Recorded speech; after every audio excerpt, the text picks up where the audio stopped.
Hello dear students, welcome to Gaurav Suthar YouTube channel. आज हम class 11th NCERT exercise 9.1 start करने वाले हैं। उसका फर्स्ट क्वेश्चन हमारे सामने है, draw a quadrilateral in the Cartesian plane. Cartesian plane के अंदर इस क्वाड्रिलेटरल को ड्रॉ करना है हुज वर्टिसेज, जिसके वर्टिसेज हमें गिवन है -4,5, 0,7, 5,-5 एंड -4,-2। ऑब्वियसली 4 वर्टिसेज गिवन है, तो पहले वाले को हम कंसिडर कर लेंगे ए, सेकेंड वाले को बी, थर्ड वाले को सी और फोर्थ वाले को डी। अब इन चारों को क्या करना है, कार्टेशियन प्लेन पे ड्रॉ करना है और फिर एरिया फाइंड आउट करना है। देखो कार्टेशियन प्लेन पे ड्रॉ करना तो बहुत ईजी है।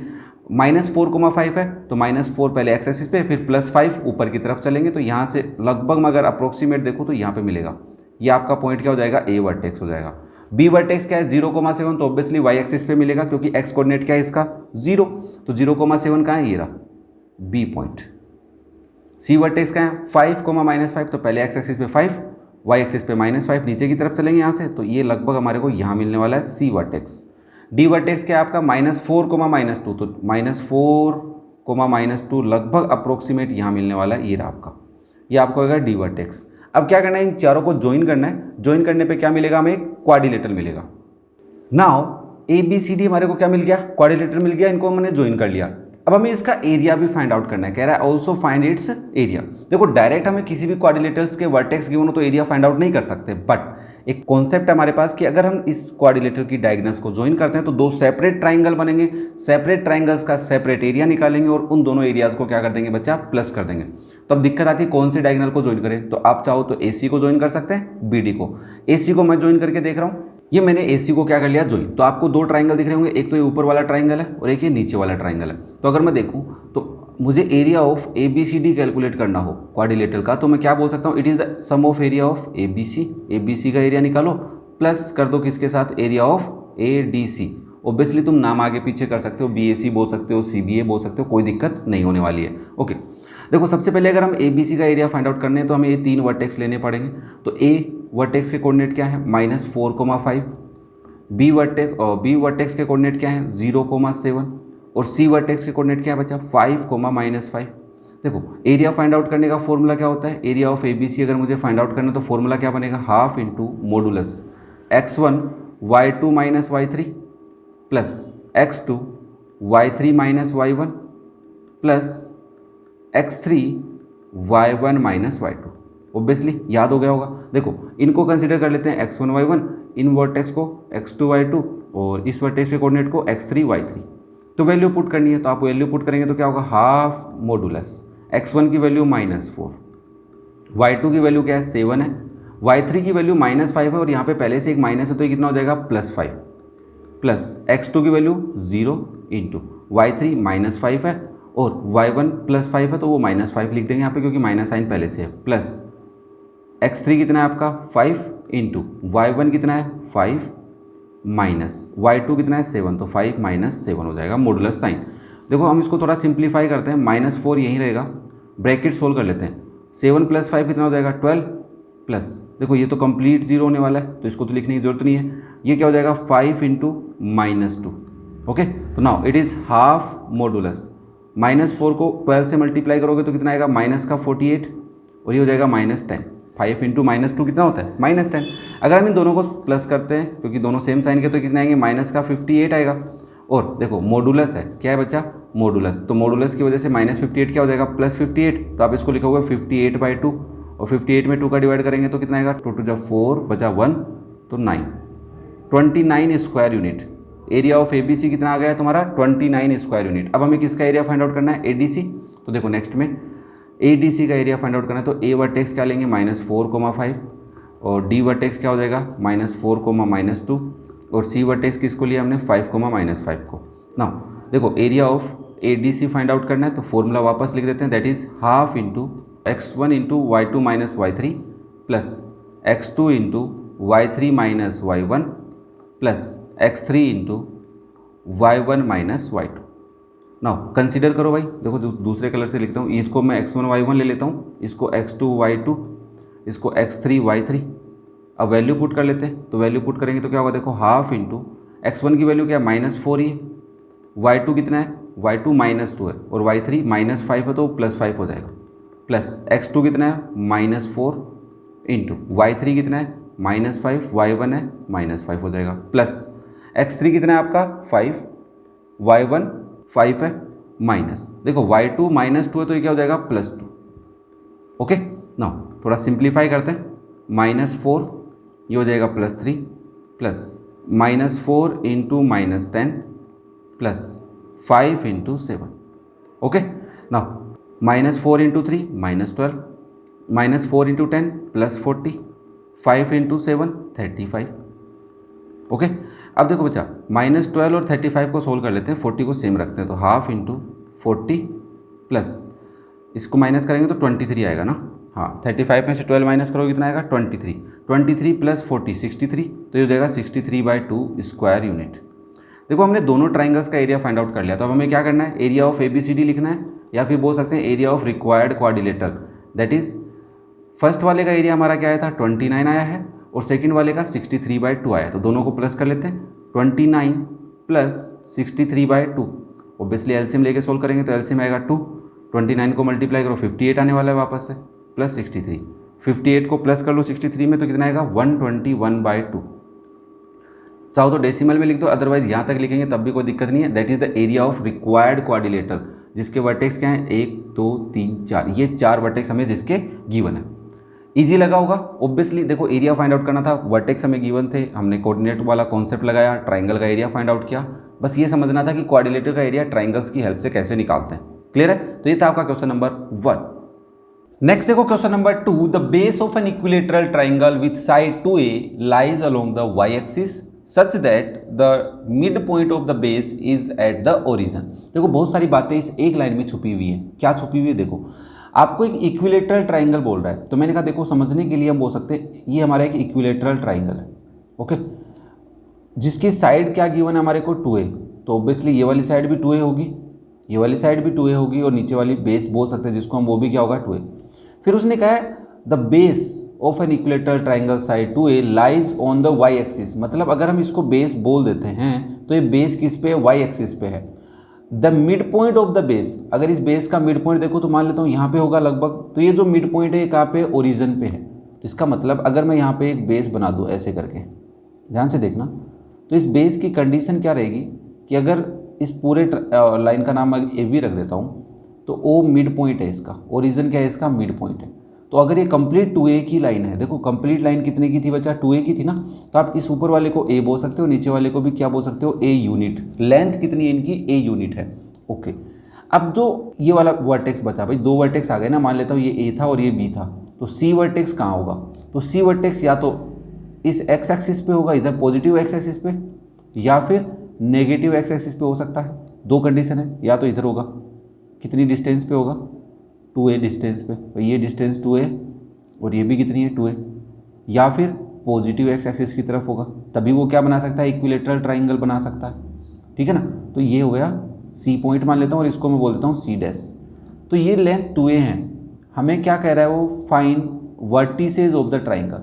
तो सबसे सिंपल सा काम है, देखो इस a वर्टेक्स के तो कोऑर्डिनेट बता सकते हो, कैसे बताओगे, देखो सर इस a वर्टेक्स के कोऑर्डिनेट क्या हो जाएंगे, पहली बात तो ये y एक्सिस पे है तो इसका x कोऑर्डिनेट तो 0 होगा, और ये पॉजिटिव y एक्सिस पे और a यूनिट पे है तो ये कितना हो जाएगा a।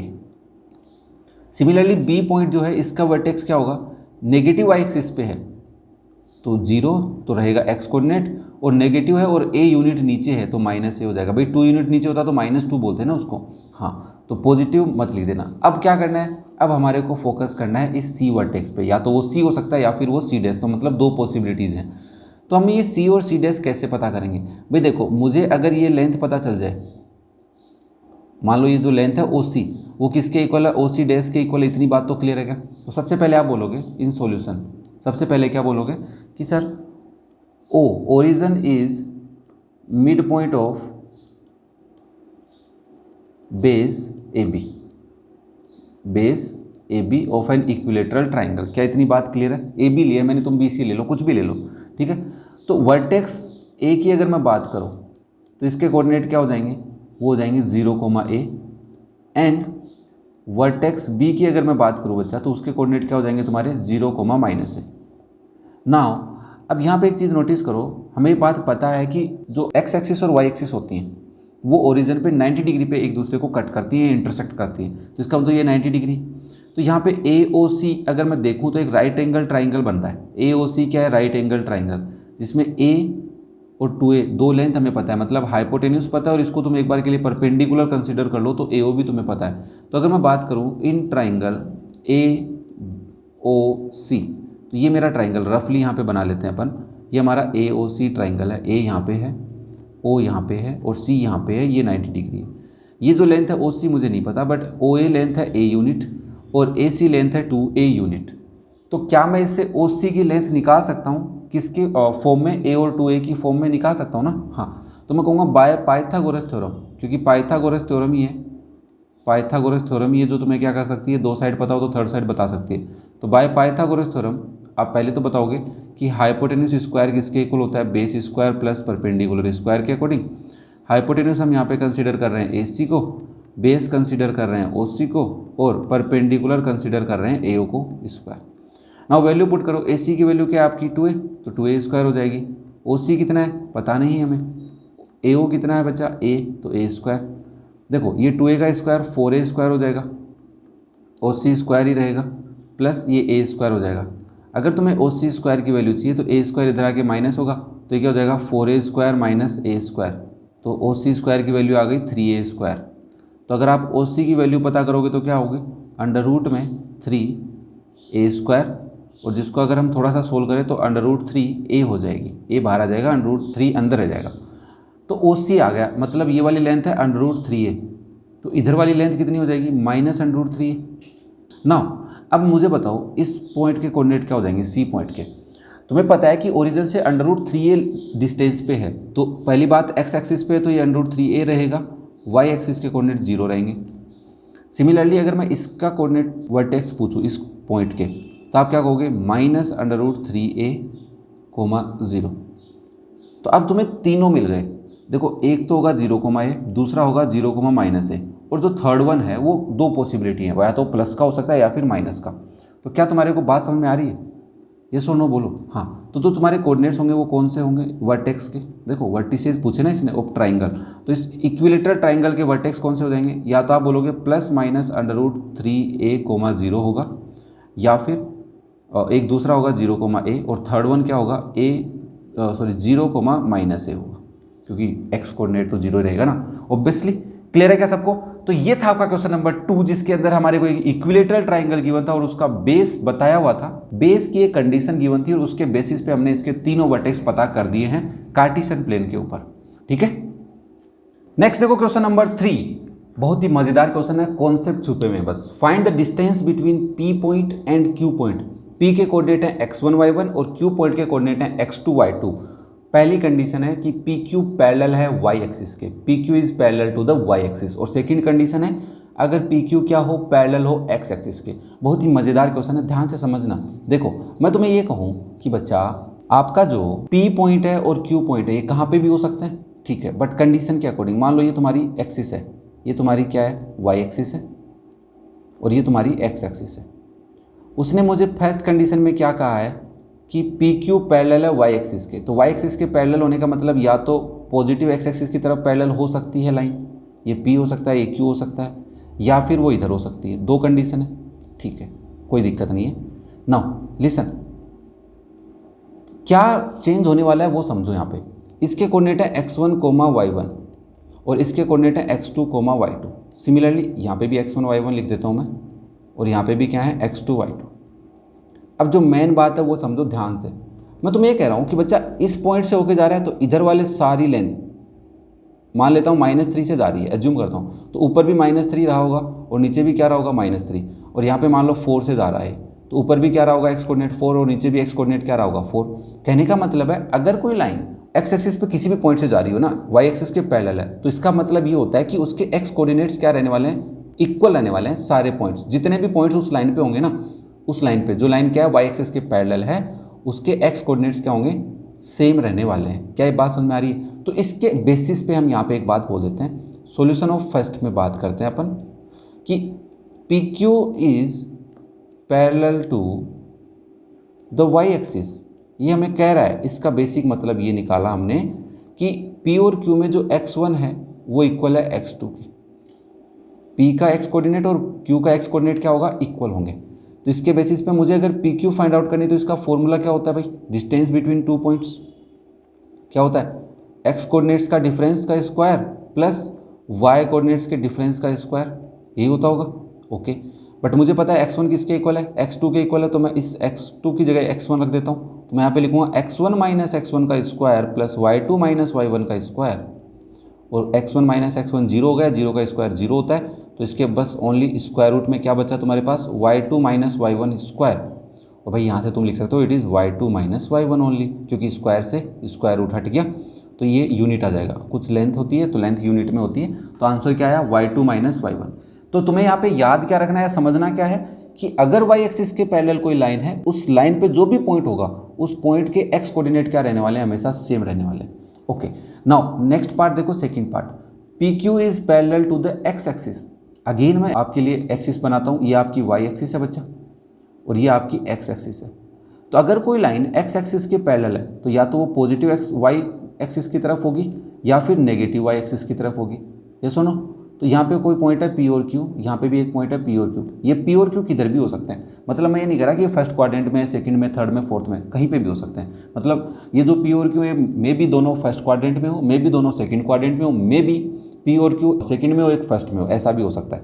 तो हमें यहाँ पे क्या समझना है, देखो सर ये यहाँ से जा रहे हैं, इस पॉइंट से होके जा रहे हैं, और इधर ये इस पॉइंट से होके जा रहे हैं, तो ऑब्वियसली क्या समझ में आया, x1 y1 है और इधर x2 y2 है, तो आप बोलोगे y कोऑर्डिनेट सेम रहने वाला है, यही समझना है बस, तब क्वेश्चन हो गया तुम्हारा। अदरवाइज तुम्हें टेंशन थोड़ी सी लेने की ज़रूरत है।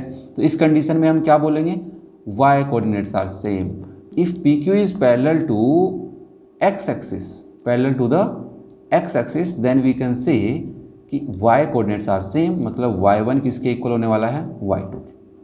तो आपको PQ की लेंथ निकालनी है, फॉर्मूला होता है x कोऑर्डिनेट का डिफरेंस का स्क्वायर प्लस y कोऑर्डिनेट्स के डिफरेंस का स्क्वायर। ऑब्वियसली यहाँ पे x1 y1 ही दिए हुए थे, तो हम यहाँ पे क्या लिखेंगे, x2 माइनस x1 तो सेम रहेगा, इसमें तो कुछ नहीं कर सकते हम, प्लस y2 माइनस y1 का मतलब हो जाएगा y1 माइनस y1 कर देते हैं, या y2 माइनस y2 कर दो, तो यहाँ से ये जीरो हो जाएगा बच्चा। तो आपका बचेगा क्या, अंडर रूट में x2 माइनस x1 का स्क्वायर, और स्क्वायर से स्क्वायर रूट हट जाएगा, तो बचेगा x2 माइनस x1, ये आपकी क्या हो जाएगी, PQ, ये x1 है यूनिट।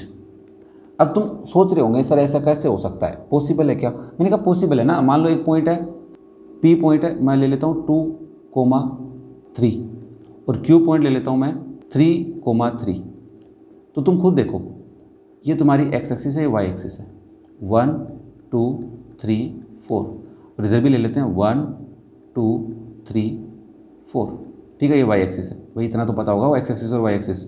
मेरे को पॉइंट लगाना है, क्या करना है, पॉइंट लगाना है। तो मैं क्या करूँगा, देखो पहला पॉइंट क्या है 2,3, तो 2 ये रहा और 3 ये रहा, तो ये रहा। दूसरा पॉइंट क्या है 3,3 पे, ये रहा। तो चेक करो, ये लाइन जाएगी इससे, वो x एक्सिस के पैरेलल होगी। तो तुम्हें क्या नोटिस करना है कि जब लाइन x एक्सिस के पैरेलल मतलब y कोऑर्डिनेट सेम है, तो यही तो मैंने तुम्हें यहाँ पे समझाया है। हाँ सर, अगर मान लो ये एक पॉइंट यहाँ होता और एक पॉइंट यहाँ होता, तो क्या ये पैरेलल होती है x एक्सिस के, नहीं होती ना। तो इसका मतलब इसके पॉइंट्स के कोऑर्डिनेट अगर हम मान के चलें, तो ये थोड़ा सा यहाँ पे है 5 ले लेता हूँ मैं, और ये हमारा 3 है, बट ये पॉइंट तो नीचे है ना, तो 5,2 6,2 मान लेते हो इसको, तो 6,2 होगा ना, नीचे हो गया, तो ऊपर होगा तो y कोऑर्डिनेट चेंज हो जाएगा। तो पैरेलल होने के लिए y कोऑर्डिनेट सेम होने चाहिए अगर वो लाइन x एक्सिस के पैरेलल है। तो ये बात तुम्हें थोड़ी सी समझनी पड़ेगी, टाइम देना पड़ेगा, चीज़ों को समझ के करोगे तो दिक्कत नहीं आएगी इस चैप्टर में, ठीक है। तो ये था आपका क्वेश्चन नंबर 3। नेक्स्ट देखो question number 4, find a point on the x axis. एक पॉइंट ढूंढो जो x एक्सिस पे है, which is equi distant from the points. दो पॉइंट हमें गिवन है, उन दोनों पॉइंट से वो इक्वी डिस्टेंस पे, ध्यान से समझो वो पॉइंट कहाँ पे तुम्हारा x एक्सिस पे। ये बात भी थोड़ा सा नोटिस करना भाई, अगर मैं एक आपको कार्टेशियन प्लेन ड्रॉ कर दूँ, x एक्सिस है ये आपकी और ये आपकी y एक्सिस है, ठीक है ना। अब मुझे पता है कि दोनों पॉइंट कहाँ हैं, फर्स्ट क्वाड्रेंट में, क्योंकि दोनों प्लस के। तो मान लेता हूँ मैं एक पॉइंट यहाँ पे होगा 3,4 और एक पॉइंट यहाँ पे होगा, ठीक है। ये मान लेता हूँ एक पॉइंट A है और ये पॉइंट B है। अब मुझे कह रहा है कि एक पॉइंट है जो कहाँ पे x एक्सिस पे, तो मान लेता हूँ ये पॉइंट है C x एक्सिस पे है। तो ये जो C पॉइंट है ये A से और इस B से, दोनों से क्या है, इक्वल डिस्टेंस पे है। इक्वी डिस्टेंस का मतलब क्या है, इक्वल डिस्टेंस पे। अब मुझे कोई बताएगा C पॉइंट के कोऑर्डिनेट्स क्या हो सकते हैं। Sir C point x axis पे मतलब x की तो कुछ वैल्यू रही होगी, बट y कोऑर्डिनेट इसका 0 रहा होगा, क्या ये बात क्लियर हो पा रही है? हाँ सर, तो हम सबसे पहले लेट करेंगे, let point on x axis अगर हो तो उसके कोऑर्डिनेट क्या हो जाएंगे, x, 0 हो जाएंगे। क्या ये बात क्लियर हो पा रही है सबको? अब हम कंसीडर कर लेते हैं एक बार के लिए कि कंसीडर ए पॉइंट है हमारा 7,6 और बी पॉइंट हम कंसीडर कर लेते हैं एक बार 3,4 को। ठीक है, ये समझने के लिए यहाँ पे ऑब्वियसली चेंज हो जाता, बट ठीक है। एक पॉइंट क्या है 7,6 है और बी पॉइंट क्या है 3,4 है और ये पॉइंट है हमारा सी।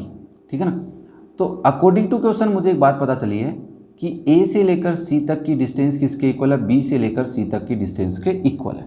क्लियर है, मतलब ए सी और बी सी के आपस में इक्वल है। तो ए सी की डिस्टेंस और बी सी की डिस्टेंस इक्वल होगी, तो ए सी और बी सी का फॉर्मूला अगर हम यहाँ पे लगा दें, क्या लगा दें, फॉर्मूला, तो यहाँ पे ए सी का फॉर्मूला क्या होगा भाई, अंडर रूट में x2 माइनस x1 का square plus y2 minus y1 square.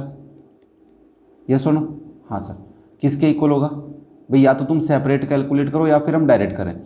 यहाँ पे अगर मैं फॉर्मूला ये सेम रख देता हूँ तो गलत नहीं होगा, बट वैसे भी तुम चाहो तो x4 माइनस x3 लिख दो उसका square plus y4 minus y3 का स्क्वायर। हाँ, तुम चाहते तो x2 माइनस x1 लिख सकते थे। अब मैं यहाँ पे समझा देता हूँ क्या है, मैंने करना क्या चाहता है, मैं ए पॉइंट है और सी पॉइंट है। ए पॉइंट के कोऑर्डिनेट है मेरे 7,6 और सी पॉइंट के कोऑर्डिनेट है बच्चा मेरे x, 0। तो मैंने इसको लिया है x1 y1 और इनको कंसिडर किया है x2 y2। ठीक है, फिर मेरे पास दूसरा पॉइंट है b और c। b पॉइंट के कोऑर्डिनेट है 3,4 और c पॉइंट के कोऑर्डिनेट है x, 0। मैंने इनको कंसिडर किया है x3 y3 और इनको कंसिडर किया है x4 y4। ठीक है, अब डाउट नहीं रहा होगा, चलो वैल्यू पुट करते हैं। तो अंडर रूट में x2 y2 है ना, तो x माइनस 7 स्क्वायर हो जाएगा प्लस y2 मेरा है 0 माइनस 6 स्क्वायर इक्वल में अंडर रूट, देखो x4 है मेरा x minus 3 square plus y4 है मेरा 0, तो 0 माइनस 4 स्क्वायर। देखो सबसे पहला काम करेंगे हम स्क्वायर रूट से स्क्वायर रूट रिमूव कर देंगे, बोथ साइड स्क्वायर करने से स्क्वायर रूट रिमूव हो गया। तो हमारे पास बचा क्या, x minus 7 square plus minus 6 square किसके इक्वल है, x minus 3 square plus minus 4 square. Clear है क्या, यहाँ तक कोई दिक्कत नहीं है। चलो अब क्या करेंगे, देखो इसमें a माइनस बी का स्क्वायर लगेगा तो क्या होगा, a square plus B square, 7 का स्क्वायर 49 माइनस 2ab, मतलब दोनों का प्रोडक्ट और माइनस लगा दो तो माइनस x इंटू 7 7x और उसको 2 से मल्टीप्लाई करेंगे तो कितना आएगा 14x प्लस 6 का स्क्वायर 36। ऑब्वियसली माइनस 6 का स्क्वायर भी 36 ही होता है इक्वल में। देखो x माइनस 3 का स्क्वायर है, obviously a minus B square लगाओगे यहाँ पे तो क्या होगा x square plus 9 minus 6x plus minus 4 का स्क्वायर 60। ठीक है, देखो x स्क्वायर से तो x स्क्वायर कैंसिल हो गया, दोनों साइड सेम साइन थे, हो गया। x स्क्वायर इधर तो माइनस का होता ना, देखो ये माइनस 14x है, इसको उधर लेके चलते हैं, 49 और 36 को प्लस कर लेते हैं, 9 प्लस 6 5 कैरी 1 85 हो गया और उधर से 16 इधर ले आओ तो माइनस 16 हो गया इक्वल में क्या आया, हाँ सॉरी 9 भी तो आएगा इधर तो माइनस का 9 हो जाएगा भाई, प्लस 9 है तो इधर आगे माइनस 9 हो गया। ओके, इक्वल में क्या मिला, माइनस 6x प्लस 14x, क्योंकि ये माइनस का 14 था उधर गया तो प्लस का हो गया। देखो 16 माइनस 9 प्लस हो जाएंगे दोनों, तो आप इसको क्या लिखोगे 85 माइनस 25 इक्वल में क्या है, देखो माइनस 6x प्लस 14x तो कितना होगा, प्लस के 8x आएंगे, प्लस के क्या आ जाएंगे 8x। नाउ 85 में से 25 माइनस करोगे तो कितना आएगा 60 इक्वल में 8x और आप यहाँ से x की वैल्यू निकालोगे तो क्या आएगा 60/8। देखो 4 से कैंसिल हो रहा है, 15 4 जा 60 और 4 2 जा 8, तो आपका x की वैल्यू आ गई 15/2। तो चाहो तो डेसिमल में लगाओ या फिर यहाँ पे रहने दो। अब हमने क्या लेट किया था, x पॉइंट जो x एक्सिस पे है, तो हमारा जो पॉइंट है उसके कोऑर्डिनेट पूछा था बस, तो find a point on the x axis, तो point on x axis is 15/2, 0। ये वो पॉइंट है जो x एक्सिस पे है और 7,6 और 3,4 से इक्वल डिस्टेंस पे। कुछ ज़्यादा कैलकुलेशन तो नहीं है बट समझना जरूरी था। ऑब्वियसली 10th क्लास का क्वेश्चन जैसा ही कुछ बहुत बड़ी बात तो थी नहीं इसके अंदर। नेक्स्ट देखो question number 5, find the slope of a line. एक लाइन का स्लोप बताइए विच passes through the origin and the mid point of the line segment joining the points P 0, -4 and B 8, 0। यहाँ पे क्या कह रहा है, एक लाइन का स्लोप बताओ जो कहाँ से पास हो रही है, थ्रू द ओरिजिन, ओरिजिन से पास हो रही है, and the mid point of the line segment joining the points this and this. देखो स्लोप पता करने के लिए 2 पॉइंट चाहिए होते हैं, तो 2 पॉइंटों की कंडीशन इसने बता दी कि आपकी एक लाइन है, तो मान लेता हूँ मैं ये मेरी वाई एक्सिस है और ये मेरी एक्स एक्सिस है। अब देखो थोड़ा सा आइडिया लगाते हैं, 0,-4 कहाँ मिलेगा, वाई एक्सिस पे मिलेगा, तो मैं यहाँ पे थोड़ा डायग्राम बनाता हूँ, ये रहा 0,-4, पी पॉइंट यहाँ पे है, बी पॉइंट है 8,0 तो यहाँ पे मिलेगा एक्स एक्सिस पे, ये बी पॉइंट है। अब इन दोनों को ज्वाइन किया हमने, इन दोनों का कोई ना कोई मिड पॉइंट रहा होगा, ये रहा इनका मिड पॉइंट। वो क्या कह रहा है, find the slope of a line which passes through the origin, origin से भी पास हो रही है, and the mid point of the line segment joining the points P and B. इन दोनों को ज्वाइन करने पे, तो ये रहा, इन दोनों को ज्वाइन करने पे ये वाली लाइन एक पास हो रही है, तो इस लाइन का स्लोप बताना है। ठीक है, इस लाइन एल का क्या बताना है तुम्हारे को, स्लोप बताना है। तो अब तुम्हारे को 2 पॉइंट चाहिए, एक तो पता है ओरिजिन से जा रही है तो 0,0 है, ये वाला पॉइंट ढूंढना है। तो how we can find mid point of a line जिसके हमें 2 पॉइंट के कोऑर्डिनेट पता हो। तो आप सबसे पहले क्या करोगे सॉल्यूशन में, पी पॉइंट क्या है, point P is 0,-4 and point B क्या है तुम्हारा 8,0, तो इनका मिड पॉइंट ढूंढो। तो मिड पॉइंट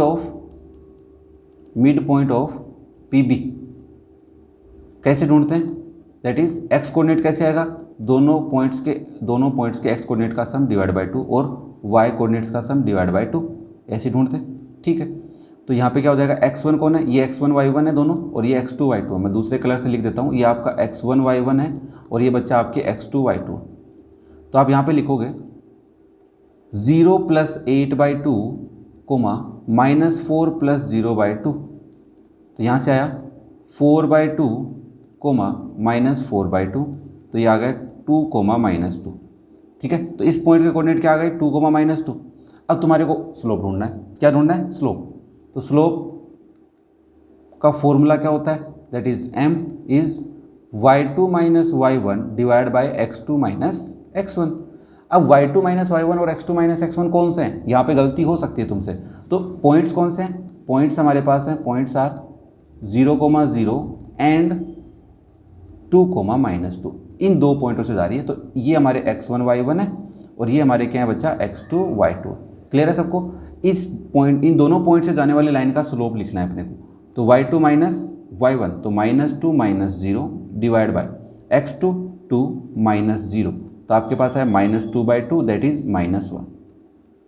तो आपका जो स्लोप है m कितना आ गया है, -1। तो यही तुम्हारा आंसर है कि slope of a line which passes through 0 and mid point of PB line का मिड पॉइंट है। ओके, नेक्स्ट देखो अपने पास है question number 6, without using the Pythagoras theorem. Pythagoras theorem को यूज नहीं करना है, और so that the points 4,4, 3,5 and -1, -1 are the vertices of a right angle triangle. भाई राइट एंगल ट्राइंगल के वर्टेक्स गिवन है। अगर ये 10th क्लास का क्वेश्चन होता तो हम क्या करते, मान लो ये राइट एंगल ट्राइंगल है। अब थोड़ा सा मैं इसमें नोटिस कर रहा हूँ एक चीज़ को कि -1, -1 फोर्थ क्वाड्रेंट में होता, ठीक है, 3,5 फर्स्ट क्वाड्रेंट में और 4,4 भी फर्स्ट क्वाड्रेंट में। ठीक है, अब एक चीज़ नोटिस करो, हम ये डिस्टेंस निकाल के क्वेश्चन को करते थे 10th क्लास तक, बट अब हमें ऐसे नहीं करना है। 10th क्लास के कॉन्सेप्ट के अकॉर्डिंग हमें कह रहा है कि without using the Pythagoras theorem. तो हमें पता है कि सर अगर 2 लाइन एक दूसरे को कट करें 90 डिग्री पे, दोनों एक दूसरे के परपेंडिकुलर रिप्रेजेंट कर दें कि इन तीनों पॉइंट से जो 2 लाइन बन रही है वो एक दूसरे पे परपेंडिकुलर है, तो हमारा क्वेश्चन हो सकता है, हम इसको बता सकते हैं कि परपेंडिकुलर लाइन है, इस वजह से क्या हो गया, राइट एंगल ट्राइंगल बन गया। मान लो ये दोनों लाइन परपेंडिकुलर है और ये यहाँ से लेके यहाँ तक है और ये यहाँ से लेके यहाँ तक है, तो ये एक दूसरे पे परपेंडिकुलर हुई, तो रिमेनिंग 2 पॉइंटों को ज्वाइन करने पे हमारे को थर्ड लाइन मिल जाएगी। उससे हमारा प्रूव हो जाएगा कि ये पाइथागोरस थ्योरम के बगैर हमने प्रूव कर दिया कि ये ट्राइंगल क्या है, राइट एंगल ट्राइंगल है। तो कैसे करेंगे, देखो हम 2 पॉइंटों से लाइन बनाएंगे। पहली लाइन किससे बनाएंगे, मान लो कंसीडर कर लेता हूँ मैं सबसे पहले, कंसीडर क्या कर रहा हूँ, पॉइंट्स के नेम कर रहा हूँ। कंसीडर ए 4,4 है, बी पॉइंट है हमारा 3,5, सी पॉइंट है हमारा -1, -1।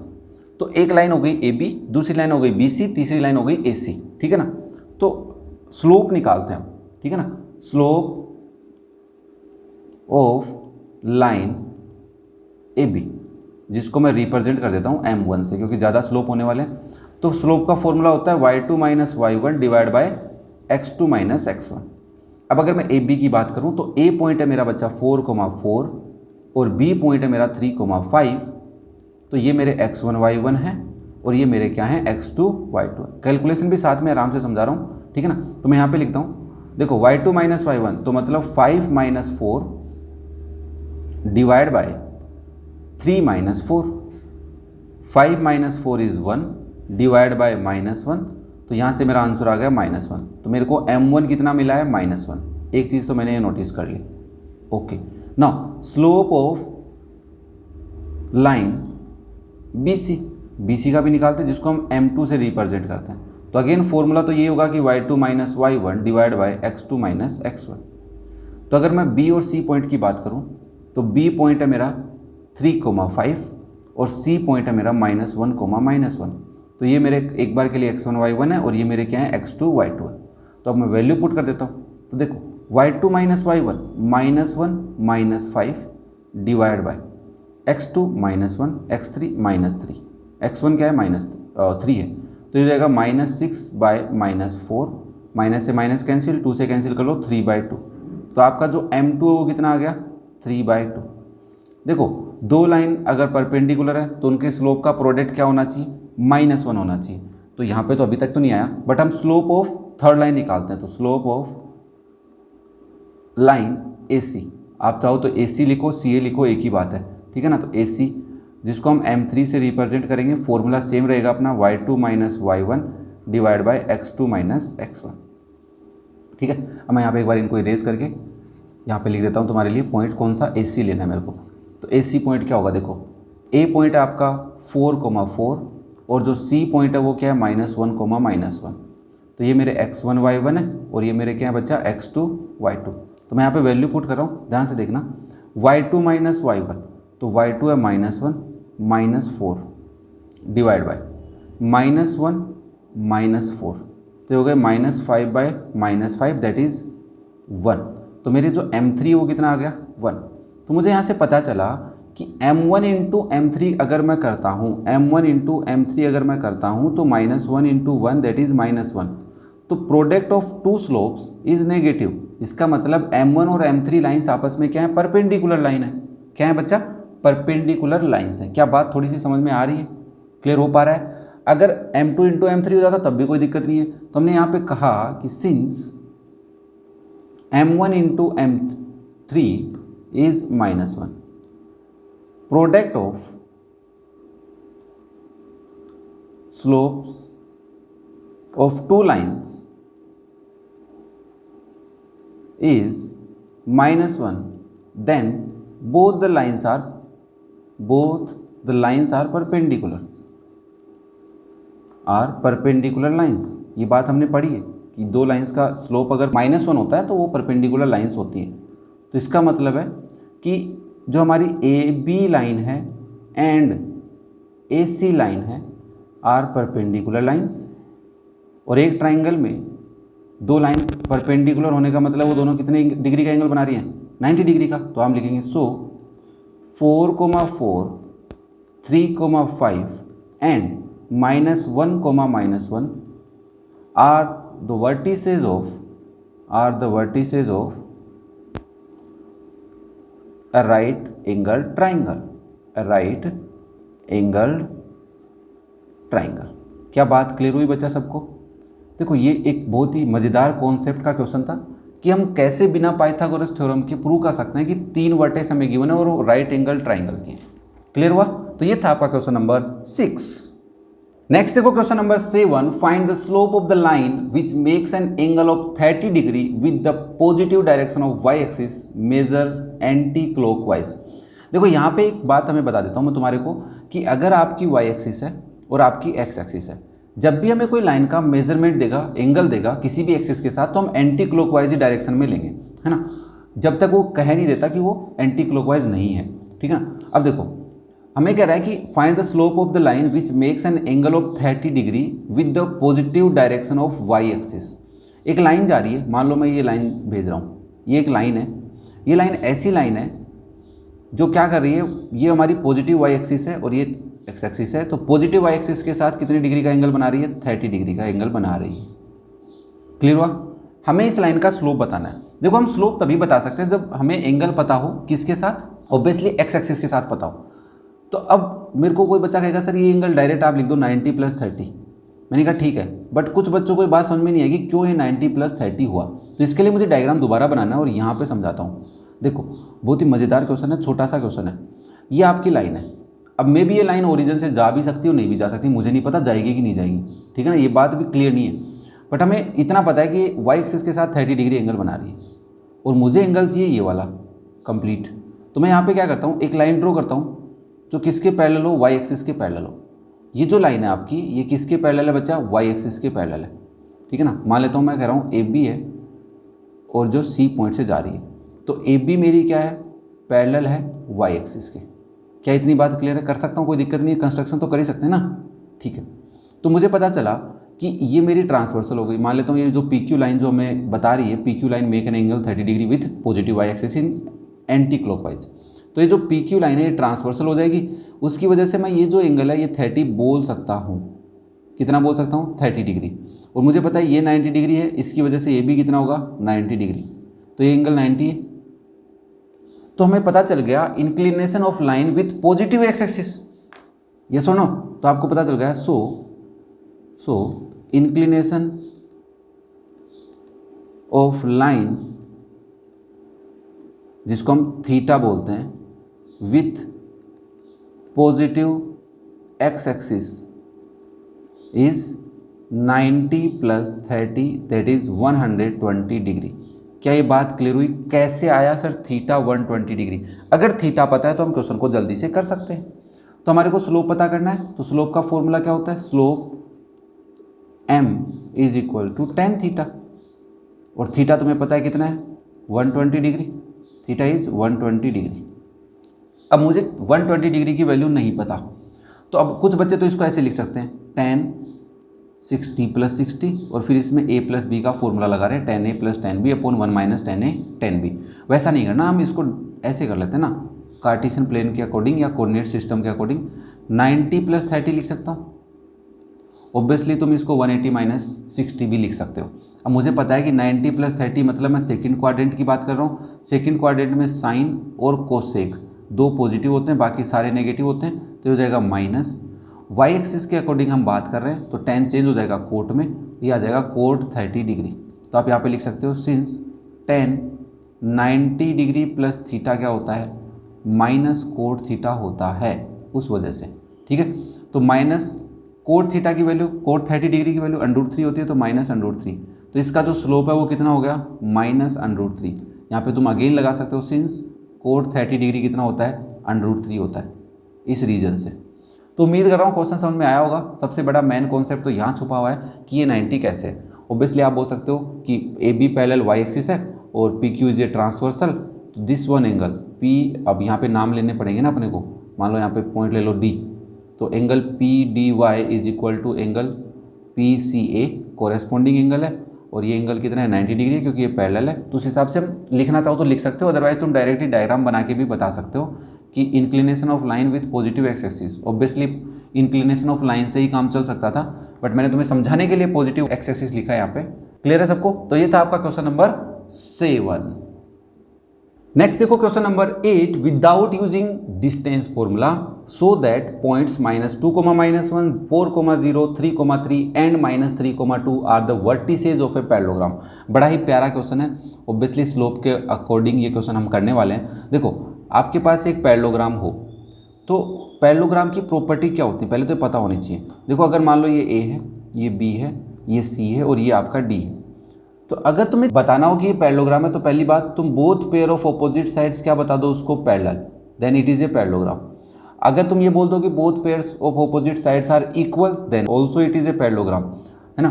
तो मैं यहाँ पे ऐसे बोल सकता हूँ कि अगर मैं ये प्रूव कर दूँ कि ए बी पैरेलल है डी सी के एंड ए डी पैरेलल है बी सी के, तो मैं बोल सकता हूँ कि ये क्या एक पैरेललोग्राम है। अब मुझे ए बी तो पता नहीं, बट मैं ये बता सकता हूँ ए बी का स्लोप और डी सी के स्लोप में एक रिलेशन होता है। अगर वो पैरेलल होते हैं क्या होता है कि slope of both lines are equal. तो अगर मुझे ए बी का स्लोप पता चल जाए और डी सी का स्लोप और दोनों इक्वल आ जाए तो मैं बोल सकता हूँ कि ए बी किसके पैरेलल है बच्चा, डी सी के। सिमिलरली अगर मैं ए डी का स्लोप निकालूँ और बी सी का स्लोप निकालूँ, दोनों स्लोप इक्वल आ जाए। अब ए बी सी डी हैं कौन, देखो लाइन से लो इसको ले लो -2, -1, बी को कंसिडर कर लो 4, 0, सी को कंसिडर कर लो 3, 3 और डी को कंसिडर कर लो -3, 2। तुम कैसे भी कर सकते हो भाई, ए बी सी किधर से भी स्टार्ट कर सकते हो, कोई दिक्कत नहीं है। तो सबसे पहले सॉल्यूशन, तो मैं क्या करता हूँ, स्लोप ऑफ ए बी निकालता हूँ, स्लोप ऑफ ए बी, ठीक है। मान लो मैं इसको m1 बोलता हूँ, तो स्लोप का फॉर्मूला क्या हो जाएगा, y2 - y1 divide by x2 - x1। ये x1 y1 हो जाएंगे और ये क्या हो जाएंगे, x2 y2, ठीक है। डायरेक्ट वैल्यू पुट कर लेते हैं। तो यहाँ पे देखो y2 क्या है, 0 + 1 हो जाएगा क्योंकि y1 -1 है। डिवाइड में क्या हो जाएगा, 4 + 2, क्योंकि -2 है तो +2 हो जाएगा, तो ये हो जाएगा 1/6। तो आपका जो m1 है वो कितना आ गया, 1/6। क्लियर है यहाँ तक, ठीक है। अब मुझे किसका स्लोप पता करना है, ए बी के साथ डी सी का करना है। तो स्लोप ऑफ डी सी निकालते हैं direct, slope of D C. तो स्लोप ऑफ डी सी निकालो, जिसको हम m2 से रिप्रेजेंट कर देते हैं। तो वो क्या हो जाएगा, y2 - y1 divide by x2 - x1। तो देखो डी सी है तो ये मेरा x1 y1 हो जाएगा और ये मेरा क्या हो जाएगा, x2 y2। तो यहाँ पे वैल्यू पुट कर लेते हैं, क्या हो जाएगा, 3 - 2 डिवाइड बाय 3 + 3, तो हो गया 1/6। तो आपका जो m2 वो कितना आ गया, 1/6। तो हम यहाँ पे लिखे 6, सिंस m1 किसके इक्वल है, m2 के, so A B parallel D C हो जाएगा। क्या इतनी बात क्लियर है कि दो लाइनों का स्लोप अगर इक्वल होता है तो वो दोनों लाइनें पैरेलल होती हैं।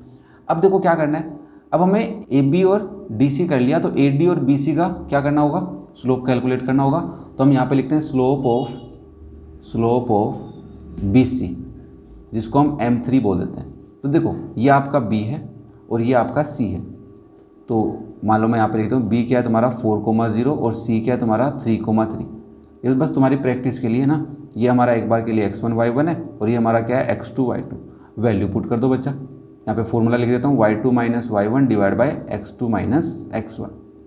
y2 कितना है, 3 - 0 डिवाइड बाय 3 - 4, तो ये हो जाएगा 3/-1, जिसको हम क्या लिख सकते हैं, -3। तो आपका जो m3 है वो कितना आ गया, -3। ठीक है भाई, क्लियर है सबको। कोई भी डाउट हो कमेंट कर देना, घबराना मत। नेक्स्ट हम स्लोप ऑफ AD निकालेंगे।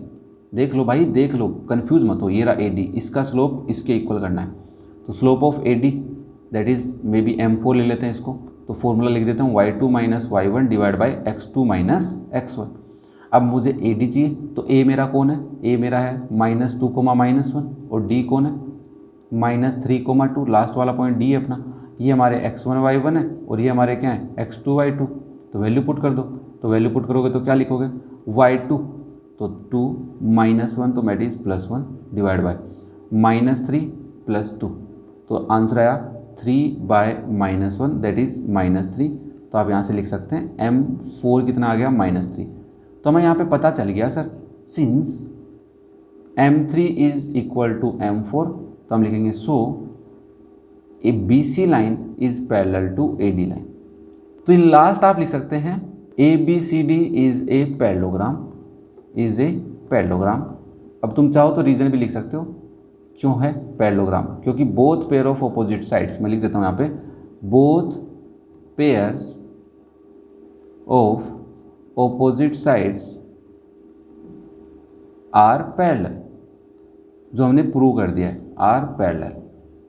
हाँ, तुम ऑब्वियसली ये भी लिख सकते हो कि points -2, -1, 4, 0, 3, 3 and -3, 2 are the vertices of a parallelogram. Clear है सबको। फिर भी बच्चा कोई प्यारा सा डाउट है तो कमेंट करके पूछ लेना। वीडियो पसंद आ रहा हो तो लाइक कर देना।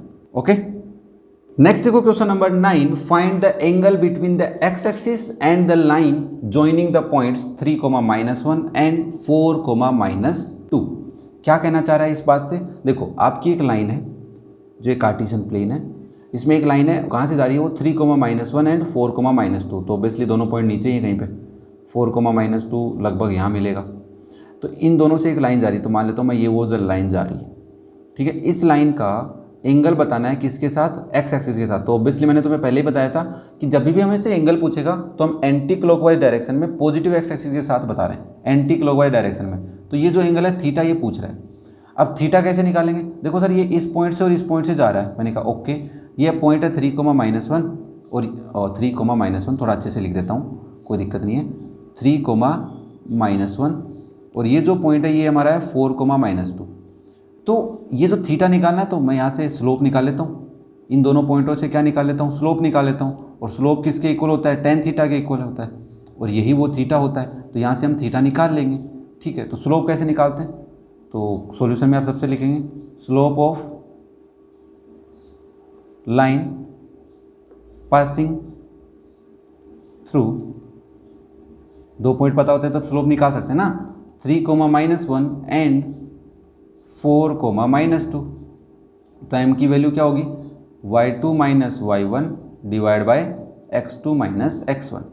तो देखो y2 कौन है -2, तो -2, y1 कौन है -1, तो इसकी वजह से +1 हो जाएगा डिवाइड में, x2 कौन है 4 है और x1 3 है, तो 4 - 3 तो हो जाएगा -1/1 दैट इज -1। क्लियर है यहाँ तक, कोई दिक्कत किसी को नहीं। Since m is equals to tan theta, और थीटा ही हमारा वो एंगल है जो क्या है, लाइन किसके साथ बना रही है, एक्स एक्सिस के साथ बना रही है। तो m की वैल्यू -1 किसके इक्वल हो गया, tan थीटा के इक्वल। अब -1 tan थीटा में किसकी वैल्यू होती है हमें नहीं पता सर, बट मुझे इतना पता है कि tan थीटा को अगर मैं ऐसे लिख दूँ माइनस और 1, ये जो 1 होती है ये 45 की वैल्यू होती है। तो मैं लिखता हूँ tan theta equals to -tan 45। Yes और नो, हाँ सर। अब मुझे एक बात बताओ, tan 45 माइनस का कब हो सकता है, कोई बच्चा कहेगा 90 से आगे जाने पे। भाई एक बात बताओ, ये आपका कार्टेशियन प्लेन है तो इस क्वाड्रेंट में होगा तभी तो tan माइनस का होगा। तो इसको तुम tan 45 को क्या लिख सकते हो, -tan 45 को क्या लिख सकते हो, कोट में लिखना पड़ेगा, या तो तुम्हें कोट 90 + 45, तब जाके माइनस का हो सकता है। और हमें चाहिए tan की फॉर्म में, किसकी फॉर्म में चाहिए बच्चा, tan की फॉर्म में। तो तुम इसको ऐसे लिख सकते हो tan 180 माइनस, या फिर डायरेक्ट लिखोगे ना tan 45 लिखोगे इसको, tan 180 - 45 कौन से क्वाड्रेंट में है, सेकंड क्वाड्रेंट में। आंसर कैसे आएगा इसका, -tan 45 आएगा कि नहीं आएगा, ध्यान से देखो, पाई की फॉर्म में लिख दो चाहिए इसको तुम। ठीक है, तो ये मैं तुम्हें थोड़ा सा समझा रहा था। तो आप इसको क्या लिखोगे, tan थीटा किसके इक्वल हो जाएगा, tan 180 - 45 को भी मैं क्या लिख सकता हूँ, -tan थीटा लिख सकता हूँ। तो यही बात तुम्हें यहाँ पे समझनी पड़ेगी कि सेकंड क्वाड्रेंट में हम कैसे वैल्यू को रिप्रेजेंट करते हैं। ऑब्वियसली चैप्टर नंबर 3 नहीं आएगा तो ये बात समझ में कम आ रही होगी तुम्हारे को। तो आप लिख सकते हो since tan pi minus theta is -tan theta. Direct formula याद कर लो कि tan pi minus theta -tan theta होता है, उसकी वजह से मैं यहाँ पे -tan 45 को क्या लिख रहा हूँ, tan 180 - 45। तो यहाँ से tan हट जाएगा तो थीटा किसके इक्वल आएगा, 180 - 45, और थीटा की वैल्यू कितनी हो जाएगी, 135 डिग्री। तो आपका जो थीटा है, कौन सा थीटा क्या है, angle between the x axis and the line. तो सो आपका एंगल कितना आ गया है, 135 डिग्री। क्लियर हुआ, ये था आपका क्वेश्चन नंबर 9। नेक्स्ट देखो question number 10, the slope of a line is double of the slope of another line. दो लाइनें हैं तो एक लाइन का स्लोप दूसरी लाइन के स्लोप का डबल है। ठीक है, if the tangent of the angle between them is 1/3 find the slope of the lines. बड़ा ही मजेदार सा क्वेश्चन है, आराम से समझो। देखो बच्चा, आपके पास दो लाइन है, मान लेता हूँ मैं, एक लाइन ये है आपकी, दैट इज कंसीडर कर लेते हैं L1, जिसका स्लोप क्या है M1। एक दूसरी लाइन है, इंटरसेक्टिंग है ये दोनों लाइंस। कैसे पता चली, क्योंकि मुझे उसने कहा if the tangent of the angle between them, उन दोनों के बीच के एंगल का टेंजेंट, तो एक्यूट एंगल की बात कर रहे हैं, ये एंगल है थीटा और इसका टेंजेंट हमें गिवन है, मतलब tan थीटा हमें गिवन है, दैट इज 1/3। ठीक है, और ये लाइन है मेरी L2, जिसका मैं स्लोप लेट कर लेता हूँ M2। ठीक है, मुझे दो लाइनें गिवन है L1 और L2, उनका स्लोप मैंने लेट किया है M1 एंड M2। क्वेश्चन में गिवन था कि टेंजेंट बिटवीन देम इज 1/3, मतलब उनके बीच में जो एंगल है उसका टेंजेंट क्या है, 1/3 है। क्या यहाँ तक बात क्लियर है? ठीक, तो हम सॉल्यूशन में सबसे पहले बोलेंगे लेट, और स्लोप ले लेते हैं direct, let slope of lines are M1 and M2। ठीक है, अब क्वेश्चन नहीं कहा कि स्लोप ऑफ ए लाइन, एक लाइन का स्लोप दूसरी लाइन के स्लोप का डबल है, तो इसका मतलब है अकॉर्डिंग टू क्वेश्चन आप ये लिख सकते हो कि m1 की वैल्यू 2 टाइम्स ऑफ m2 है, ये मैं लिख सकता हूँ। ठीक है, अब सुनो, दो लाइंस के बीच का एंगल कैसे निकालते हैं, उसका कोई फॉर्मूला है? हाँ सर, टेन थीटा का फॉर्मूला होता है। क्या होता है? Tan theta is modulus m1 minus m2 divide by 1 plus m1 m2। ठीक है, this is the angle between two lines, acute angle की बात कर रहे हैं। अब देखो मॉडुलस लगाया, अब इसका मतलब क्या है कि ये जो वैल्यू है ये प्लस और माइनस दोनों हो सकती है। तो जब हम मॉडुलस रिमूव करेंगे तो प्लस माइनस का साइन लगाएंगे। ध्यान से सुनना, टेन थीटा कितना गिवन है मेरे को 1/3 इक्वल m1 m2 में क्या रिलेशन है कि m1 is equal to 2m2। तो मैं m1 की जगह 2m2 लिख दूँ, तो modulus 2m2 minus m2 divide by 1 plus, ध्यान से देखना m1 की जगह 2m2 लिख रहा हूँ, 2m2 इंटू m2। ठीक है भाई, क्लियर है? ओके, तो नाउ इट इज़ 1/3 इक्वल, देखो 2m2 minus m2 is m2 divide by 1 plus 2m2 square. अब अगर मैं इस लाइन को सोल्व करता हूँ तो 1/3 की वैल्यू क्या आएगी? Plus minus m2 divide by 1 plus 2m2 square. अब कुछ बच्चे मेरे को कहेंगे कि सर हमने एक क्वेश्चन पढ़ा था m2 माइनस m1 भी तो होता है। मैंने कहा बात तो सही है तुम्हारी, क्या है, बात तो सही है, उसके अकॉर्डिंग भी कर सकते हो, कोई दिक्कत नहीं है। अब मुझे इसको अगर सोल्व करना है तो मैं इसको सोल्व करूंगा तो एक बार कंडीशन में प्लस लूंगा और एक बार क्या लूंगा बच्चा? माइनस। तो दो केस बनेंगे। केस 1 क्या बनेगा तुम्हारा? Case 1 is 1/3 is equal to m2 divide by 1 plus 2m2 square. And case second क्या बनेगा बच्चा आपका? केस सेकंड बनेगा 1/3 is equal to minus m2 divide by 1 plus 2m2 square. Clear है? अब इन दोनों केस को सोल्व करेंगे, जो m2 की वैल्यू आएगी उसके अकॉर्डिंग m1 की वैल्यू भी आ जाएगी। क्लियर है ना? तो चलो केस 1 को सोल्व करते हैं। तो केस 1 क्या है तुम्हारा? Case 1 that is 1/3 is equal to m2 divide by 1 plus 2m2 square. देख लो भाई, कोई कन्फ्यूजन नहीं रह जाए, 1 प्लस 2m2 स्क्वायर सही है ना। अगर मैं क्रॉस मल्टीप्लाई करता हूँ तो क्या हो जाएगा? 1 plus 2m2 square is equal to 3m2, और इसको इधर ले आओ तो इस क्वाड्रेटिक इक्वेशन बन गई। देखो 2m2 square minus 3m2 plus 1 is 0। अगर तुम्हारे को कन्फ्यूजन हो रहा है तो मैं एक बार लेट कर लेता हूँ, m2 is equal to x। Confusion create नहीं हो तो आप इसको लिख सकते हैं 2x square minus 2x plus 1। करो भाई फैक्टर, सॉरी 3x आएगा यहाँ पे, तो 2 1 जा 2 और 2 के फैक्टर कौन बनेंगे? 2 एंड 1 ही बनेंगे। तो आप इसको क्या लिखोगे? 2x square minus 2x minus x plus 1 that is 0। First in दोनों में से कॉमन क्या आ रहा है? 2 और x कॉमन आ रहा है तो बचेगा x माइनस 1। यहाँ से हम क्या कॉमन लेंगे? -1, तो आएगा x माइनस 1 दैट इज 0। तो यहाँ से x माइनस 1 अगर आप कॉमन ले लेते हैं तो 2x माइनस 1 भी 0 के इक्वल हो जाएगा। तो आपके x माइनस 1 0 होगा और 2x माइनस 1 क्या होगा? 0। तो यहाँ से x की वैल्यू क्या आ रही है? 1, और यहाँ से x की वैल्यू क्या आएगी? 2x इज़ 1, x की वैल्यू आ गई 1/2। तो देखो बच्चा, अब मैं लिख सकता हूँ सो m2 की वैल्यू क्या है? या तो 1 है या फिर m2 की वैल्यू क्या है? हाफ है। अगर m2 की वैल्यू 1 है तो इस कंडीशन में m1 की वैल्यू क्या होगी? 2m2 है ना। अरे बच्चा देख, m1 क्या है? ये इक्वेशन 1 ले लेता हूँ मैं, ठीक है। तो बाय इक्वेशन 1 लिख देता हूँ बस, खुश। तो by equation 1 m1 is 2m2, तो m1 की वैल्यू क्या हो जाएगी? 2 into 1 that is m1 is 2, ठीक है। और यहाँ पे भी बाय इक्वेशन 1 m1 की वैल्यू क्या हो जाएगी? 2 इंटू हाफ, तो m1 हो गया 1। तो देखो एक पेयर क्या बनेगा? 1,2 हो सकता है और 1/2, 1 या 1,5 एक ही बात है, ठीक है ना। 1/2, 1 या 1,5, तो एक दो पेयर तो बन गए सर। अब हमें केस सेकंड भी तो लेना है। मैंने कहा यस बच्चा, केस सेकंड क्या है तुम्हारा? केस सेकंड है कि 1/3 की वैल्यू किसके इक्वल हो? Minus of m2 divide by 1 plus 2m2 square के। इसको भी सोल्व करो तो क्रॉस मल्टीप्लाई करो अगेन, तो ये हो जाएगा 1 प्लस 2m2 स्क्वायर इक्वल में -3m2। तो लेट कर लेते हैं एक बार के लिए, लेट m2 इज y। ठीक है। तो आप लिखोगे 1 + 2y² is equal to -3y, इसको इधर ले आओ तो हो जाएगा 2y² + 3y + 1 इज 0। अब इसके फैक्टर करोगे तो क्या होगा, अब भी 2 1 ही होंगे, बट अब वो प्लस के होंगे, तो ऑब्वियसली तुम इसको लिखोगे 2y² + 2y + y + 1 that is 0। इन दोनों में से क्या कॉमन आ रहा है, 2y कॉमन आ रहा है तो बचेगा क्या, y + 1। इधर से 1 कॉमन आ रहा है तो क्या बचेगा, y + 1 दैट इज 0। तो यहाँ से आप लिखोगे y + 1 इंटू 2y + 1 इज 0। तो यहाँ से देखो y + 1 0 करोगे तो y की वैल्यू आएगी -1, और 2y + 1 0 करोगे तो 2y इज -1, तो y की वैल्यू आ जाएगी -1/2। तो यहाँ पे आप लिख दोगे सो m2 क्या है, या तो -1 है या फिर m2 क्या है, -1/2।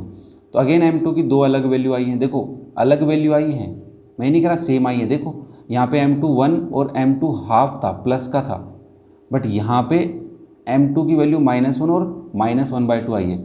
तो बाय इक्वेशन 1 अगेन तुम इक्वेशन 1 लगाओगे तो m1 की वैल्यू क्या हो जाएगी, 2 × m2 थी ना, तो m1 हो जाएगा आपका 2 × -1, तो m1 हो गया -1। क्लियर है। अब मैं यहाँ पे भी इक्वेशन लगा देता हूँ, बाय इक्वेशन 1 में वैल्यू पुट कर देता हूँ ना, तो आपकी m1 क्या हो जाएगी, 2 टाइम m2, इसका मतलब है 2 टाइम -1/2, तो आपका जो m1 है वो कितना हो जाएगा, -1। हाँ यहाँ पे -2 आएगा ना, हाँ -2 आएगा, गलती कर दी थी, ठीक है। m1 कितना हो गया, -1। तो अब नए पेयर क्या बनेंगे, या तो -1, -2 हो सकता है, या फिर -½ और -1। तो देर आर 4 सॉल्यूशंस। क्या पूछ रहा है, find the slope of the lines. Slope या तो 1, 2 होगा, ½ 1 होगा, या फिर 4 सॉल्यूशन बन गए, -1, -2 भी हो सकता है, -½ और -1 भी हो सकता है। तो there are 4 possible slopes, pair है ना, स्लोप्स के पेयर बन सकते हैं। उम्मीद करता हूँ यार क्वेश्चन समझ में आया होगा। अभी भी जिसको डाउट है तो यार मेरे हिसाब से तुम्हें एक बार वीडियो दोबारा देख लेना चाहिए इस क्वेश्चन का। वैसे कुछ डाउट वाली बात थी नहीं इसके अंदर, बट फिर भी हो सकता है कोई बच्चे को डाउट हो जाए तो कमेंट करके जरूर पूछ लेना। Okay, next question number 11। A line passes through x1, y1 and h, k। If slope of the line is m so that k - y1 is equal to m into h - x1। बहुत ही छोटा सा प्यारा सा question है। क्या कह रहा है, दोबारा सुनो। एक लाइन है जो किससे पास हो रही है, इन 2 पॉइंटों से पास हो रही है, और उनके स्लोप को किससे रिप्रेजेंट किया है, m से। तो हमें ये शो करके दिखाना है। तो देखो आपको भी पता है कि एक लाइन अगर 2 पॉइंटों से पास होती है तो उसका स्लोप कैसे निकालते हैं। मेरे हिसाब से किसी को दिक्कत नहीं होगी स्लोप निकालने के लिए। तो इसका स्लोप कैसे निकालेंगे, y2 - y1 upon x2 - x1। Solution में लिखोगे slope of line passing through, किससे पास हो रही है भाई, x1, y1 and h, k। तो m की फॉर्मूला लिखेंगे, m is equal to y2 - y1 divide by x2 - x1। तो देखो m is equal to y2 क्या है, y2 है k, तो आप लिखोगे k - y1 ही है डिवाइड बाय x2 क्या है, h है, तो h - x1 क्रॉस मल्टीप्लाई कर दो, तो m into h - x1 is equal to k - y1। और थोड़ा सा देखो इसको इसकी जैसे फॉर्म में लिखने के लिए क्या करना है, k - y1 किसके इक्वल हो जाएगा, m इंटू h - x1 के। कुछ नहीं किया, दोनों को रोटेट किया, ठीक है ना। दोनों साइड अगर LHS और RHS दोनों रोटेट करते हो तो साइन चेंज नहीं होता है ऑब्वियसली। तो ये आपका क्या हो गया, हैंस प्रूव्ड हो गया। अच्छा सर इतना इजी सा क्वेश्चन था, हाँ इतना इजी सा क्वेश्चन था। जब 2 पॉइंट पता हो और उनसे होने वाली लाइन जा रही हो कोई, तो उसका स्लोप तो ऐसे ही निकालते हैं अपन। तो ये प्रूव हो चुका है, कोई दिक्कत नहीं है। तो ये थी आपकी एक्सरसाइज 9.1। कैसी लगी कमेंट करके जरूर बताना। वीडियो पसंद आए तो लाइक कीजिए, अपने दोस्तों के साथ शेयर कीजिए, और सब्सक्राइब जरूर कर लेना चैनल को, ताकि क्लास 11 के NCERT क्वेश्चन के किसी भी क्वेश्चन का वीडियो सॉल्यूशन अगर आपको चेक करना हो तो मिस नहीं हो जाए। Thank you.